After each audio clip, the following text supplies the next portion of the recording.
ఆగండి ఆగండి ఫ్రెండ్స్, ఇది చూసి వెళ్ళండి. నా పేరు నూడిల్స్. నేను 2 నిమిషాల్లో రెడీ అవుతాను గానీ నన్ను తింటే 2 రోజులు అయినా డైజెస్ట్ అవను. నా వల్ల మీకు gut health problems and high blood pressure కూడా వస్తుంది. నా పేరు సాఫ్ట్ డ్రింక్. రిఫ్రెషింగ్ అంటారు కానీ లోపల షుగర్ పనిచేస్తుంది. Bones of weakness, gut issues, diabetes నా స్టైల్. నా పేరు ఫ్రైడ్ చికెన్. టేస్ట్ లో నేను ఎంతో ఫేమస్ గానీ నన్ను రోజు తింటే మీ డైజెషన్ అవుతుంది కొలాప్స్. నాతో పాటు సాస్ ఫ్రీ. నన్ను తింటే మీ కొలెస్ట్రాల్, హార్ట్ ప్రాబ్లమ్స్ ఫ్రీ. నా పేరు బర్గర్. కంఫర్ట్ ఫుడ్ అంటారు కానీ లోపల మాత్రం బ్లాక్ మొదలెడతా. ఫ్యాట్, కొలెస్ట్రాల్ నా కాంబో. నా పేరు పానీపూరి. స్ట్రీట్ ఫుడ్ ఫన్ అంటారు.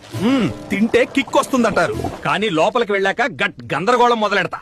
డైజెషన్ ఇష్యూస్, ఇన్ఫెక్షన్స్, కడుపు నొప్పినియా, డయేరియా ఇవన్నీ నా స్పెషల్. మాతో లిమిట్ లో ఉండండి ఫ్రెండ్స్, లేదా పూర్తిగా అవాయిడ్ చేయండి. హెల్దీగా ఉండదు. మీ ఫ్రెండ్స్ అండ్ ఫ్యామిలీకి షేర్ చేయండి.